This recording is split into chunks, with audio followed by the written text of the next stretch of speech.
Hello, welcome back to the Evergreen RX. I'm your host, Hayden, licensed mental health therapist, Cancer Moon, and the first to get deep at any party.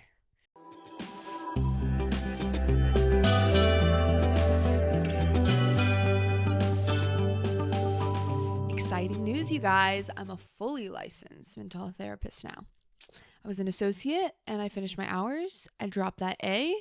Fully licensed, girl, which really doesn't mean much changes at all, but it's just kind of an accomplishment. It's cool. And I did it. 3,000 hours I did it. So that's fun. Does it make the imposter syndrome go away? No. But we're working on it. Don't worry. Okay, so today's episode is more of a concept that I wanted to talk about. There's no question. It's just, let's do a little bit of a practical application of the attachment primer that I've been doing. I did my little attachment mini series on each different style. I had kind of attachment 101 and then an episode on anxious, an episode on avoidant. I did an episode with the Trauma Party podcast on disorganized attachment. And now we're going to take what we know and apply it to the psychology of texting. So if you're curious about any of those episodes or you need a little primer, a little refresher, I will have everything linked below so you can check it out and then come back here and we can all be on the same page. But I think that my old therapist would find it hilarious that I'm making this episode because she told me so much. Mind you, I was a high schooler. But she told me so much about not trying to have conversations over text. She'd be like, hey, like, why don't you just actually just call your friend about that? Or talk to them in person. Let's maybe not do it over text. And I did not want to do that. And I would not listen. Because I knew it, somewhere in my brain. I was like, well, yeah, that'd go better. But no. That's way too intimate. That's way too vulnerable, way too scary. I would way rather just shoot off a text really nervously and then throw my phone and just be able to remove myself from it. And then also obsessively check to see when they respond. So yeah, I know a thing or two about problematic texting behaviors and the psychology of texting and how fucking crazy it can make you feel, especially for those of my anxiously attached out there, me included. It can be a minefield. It can make you crazy. And there's a lot of good reasons for this. And there's also some not so fun but helpful ways to work with it. And so that's what we're going to be getting into today. I often hear about distressing text exchanges. I don't know. I say often, it's all the time. It's not all the time people are talking about it in therapy, but it comes up a good amount.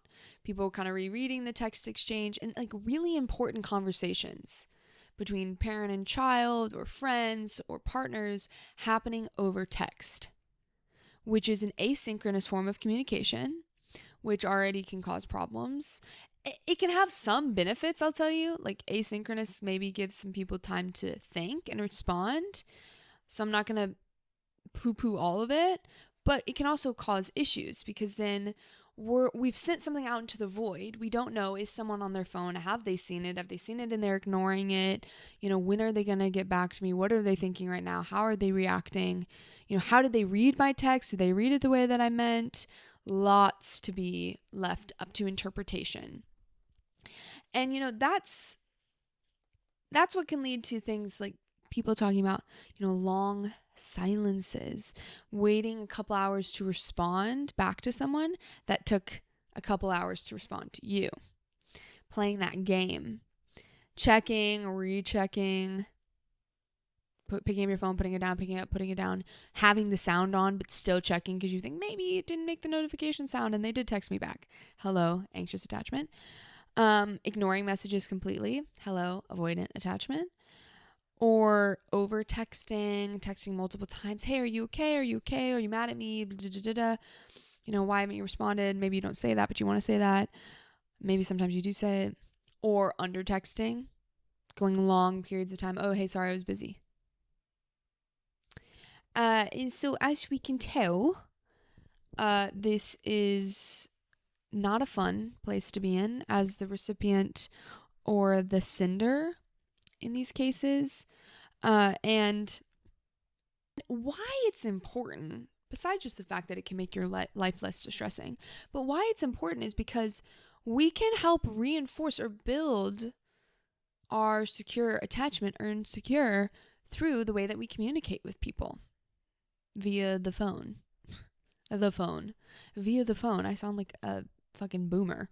But we can bolster the work that we're doing on our attachment style, hoping to improve communication in our relationship through the way that we text someone or don't text them.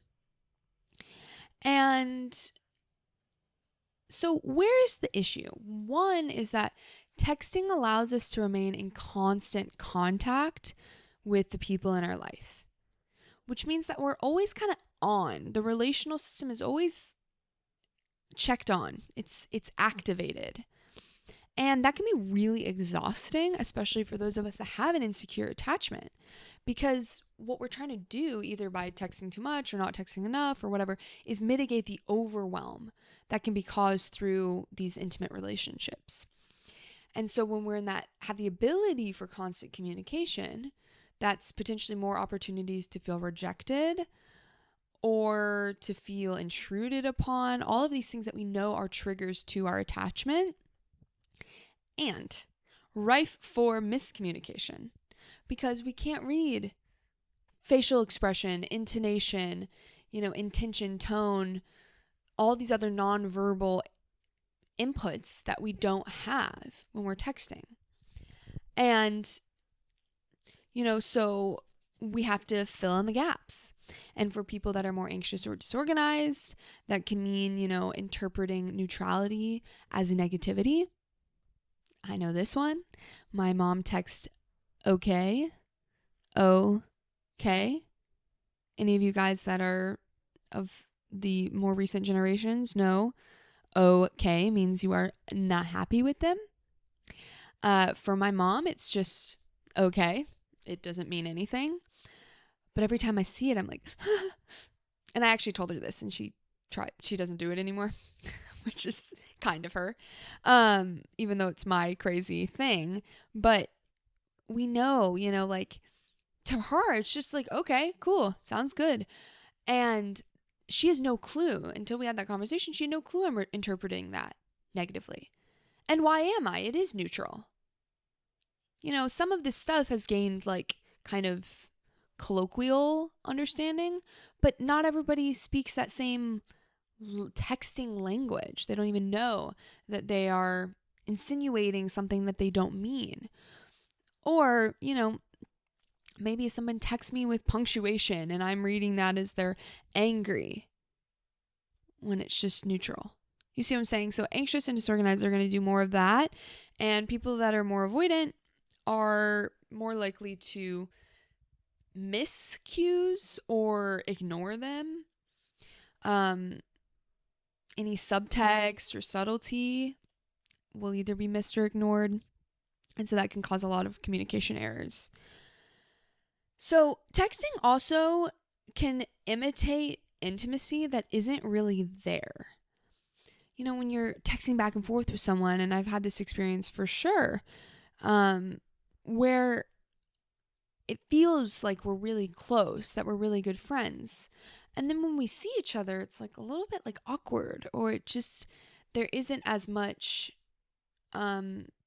self-revelation, like disclosure, because there isn't that protective barrier of texting, being through the phone, having more anonymity. Even though you're not anonymous, it can feel a little bit more like, I can say something and not really have to face the reaction of the other person. So I'm more free. And it can really create this sense of intimacy that we don't actually have with that person in real life. And that's not to disrespect or undermine online relationships. I have a great friend who I've met one time in person and we communicate mainly through text. We've called maybe a handful of times, but it's still a meaningful relationship to me. I still feel like I know her. So it's not to undermine that, but just, to be aware that sometimes when we first start dating someone, there's no boundaries. Okay, we've only gone on a couple of dates, but now we text all the time, and it can lead to a really quick sense of closeness that maybe is kind of inappropriate or insecure in nature, because the amount of actual face-to-face that we've had is not, it doesn't equal the level of closeness that we feel. Circling back to that idea of constant contact and being always on means that we can seek reassurance or be required to give reassurance at any time, which can be problematic when it comes to the opportunity to learn how to self-soothe and stress and frustration tolerance. Before, if you got into a fight with your friend, like decades ago, if you got into a fight with your friend at school on Friday afternoon and then y'all both go home and you don't see each other for the weekend, both of you are dealing with that distress, waiting for Monday so you can come back and talk or figure out if they're really upset with you or if you're upset with them, whatever. But you have to tolerate that distress over the weekend and face the uncomfortable feelings. And we're really robbed of that opportunity because we have most people at our fingertips to talk to at any point, or to at least try to. And God, how much worse is it if you have your friend's number and you're texting and calling and they're not responding? And then you're like, oh my gosh, they're ignoring me. They're ghosting me.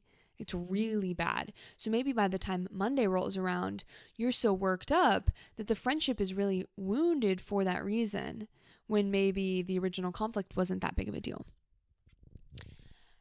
And so these things, this ability to self-soothe and to have distress tolerance, those are building blocks of secure attachment. I can go out in the world and I can explore and I can deal with the difficult emotions and some of the fears that come up or discomfort and handle it on my own, and then come back to you. I'm going to come home to you, or I'm going to see my, partner or whatever, and have that support and that secure base. We have to let ourselves and other people explore and experience some distress without jumping in too quickly. Too quickly to comfort. We can see this like in parent-child relationships. It's like, if you're watching your kid play on the playground, you don't want to be around them hovering at every, they can just turn around and seek comfort in you. You might be over across, sitting on a bench on the other side of the playground. You're there. You're a secure base for them, but they go out and they play and maybe trip and fall and keep going, knowing that they have you and it's okay.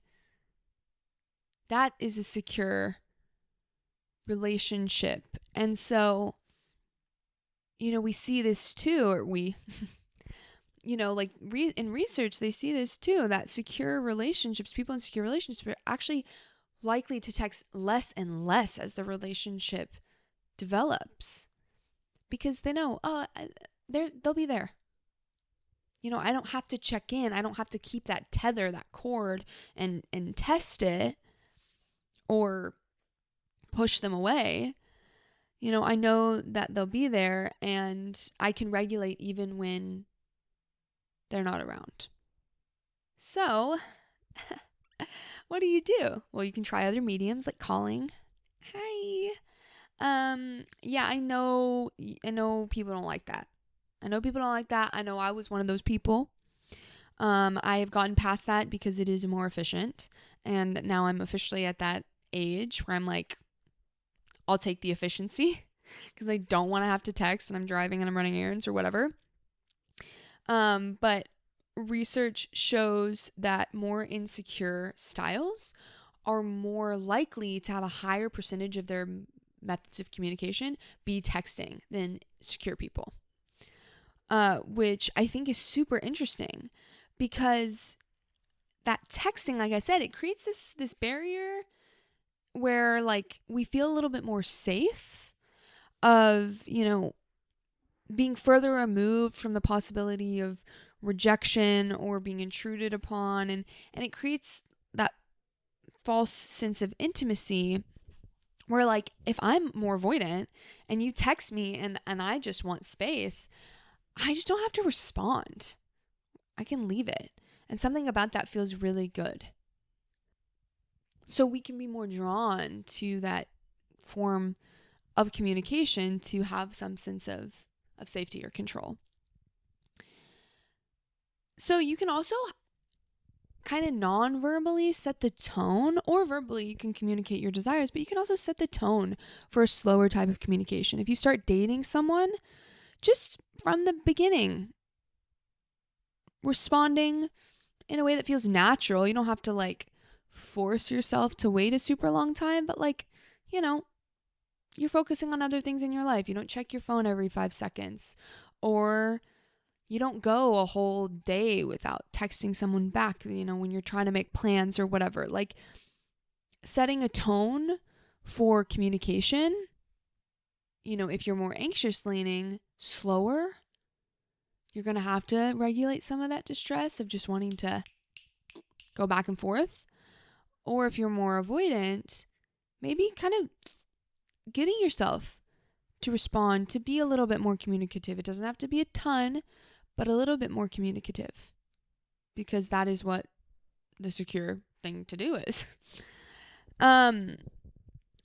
You know, I can really relate to this because I used to use texting as a way to create the deeper connection that I wanted, and almost to keep myself like top of mind for someone. If we're always in communication, then like that must mean that we're super close. We spend a lot of time talking. I found that that didn't actually signify closeness. It is kind of that false intimacy.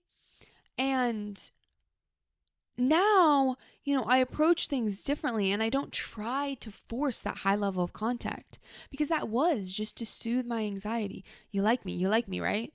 Like, I would go hang out with someone, have a nice time, think that was really fun. We had a great time. And then as, you know, the evening wears on, as you guys may relate to, or the next day, and you're like, oh God, maybe I said something weird. Maybe they don't actually like me. Do they want to hang out again? I don't know. And it's uncomfortable. So you want that comfort. And guess what? Texting is a great non-intense way versus calling someone up. You can just text and be like, oh, I had a great time. Like, I would love to hang out with you again. And then if they respond, oh, me too. Oh, yay. That feels nice. Until the thoughts creep back in and I need more reassurance and more comfort, and I continue to reach out and maybe just send them like a funny meme or something else, just to say, oh, are you still good with me? Are you still good with me? You still want to talk? And I'm not dealing with the distress of, you know, my own fears or worries, and it just creates a cycle. And now I've, you know, improved my self-soothing skills, and I'm much better at, you know, just trusting my relationships with people. And also part of this is because I have relationships with people that I can trust now. I don't need that extra reassurance. You know, they're solid. I know where they stand, and I can feel secure in that. So I got some good tips from a Psychology Today article that I'll have linked below to give that credit to this writer. But one thing that they said that I thought I would share, because it's just a really clear way to put it, is for people with more of a, you know, anxious or disorganized attachment, what do you want to do?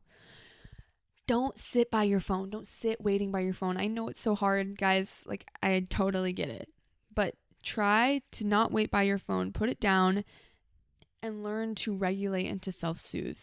Go back to my other episodes devoted to your attachment style, and there's a lot of tips on how to regulate. But trying to cultivate other parts of your life so that you can not be as consumed by the need of reassurance and constant communication with that person.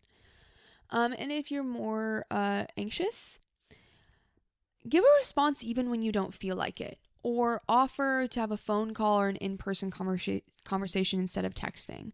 Communicate clearly. I'm not much of a texter, you know, or if you get a message and you don't feel like responding, maybe can you send us a text and say, super busy with work today, can I call you this evening? So that's a way to kind of mitigate. And it's really tough because, with these different attachment styles, they're on such different sides of the spectrum in terms of what's needed or what would feel the most comforting. And it requires each person to do something that feels pretty unnatural, at least at the beginning. And you know what, guys? For the love of God, do not fight over text. Please. If you don't take anything else away except for that one thing, do not fight over text. Try to have a call if you can, or even better, if you can be in person, be in person. There is so much misunderstanding, miscommunication, and we also do not get the opportunity to build the muscle of having uncomfortable conversations, IRL, and building the tolerance for that. It's so powerful to have enough experience to know that you can have uncomfortable conversations with people. You can look someone in the eyes or be across from them and say something really hard and hear something really hard. Because a lot of life requires us to be uncomfortable, to have hard conversations, to navigate interpersonal difficulties and stuff we don't want to do and things we don't want to talk about, and the vulnerability and the tough emotions. It's not fun. And so it is understandable that, if we have a loophole around that, if we can avoid some of it by texting, by, just not confronting people head on, then yeah, I get it. I don't blame you for wanting to take that loophole, but ultimately you're doing yourself a disservice. And especially if you're someone that wants to cultivate a secure attachment, if you're going into therapy being like, I want to work on my attachment and I want to be able to regulate myself better and I don't want to feel like I'm on a seesaw when I'm dating someone new and whatever. Part of your work is to make that hard choice and step up and be uncomfortable.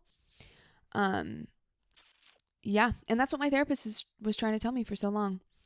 And I tried it bit by bit and I hated it, and I also didn't try it a fair bit as well.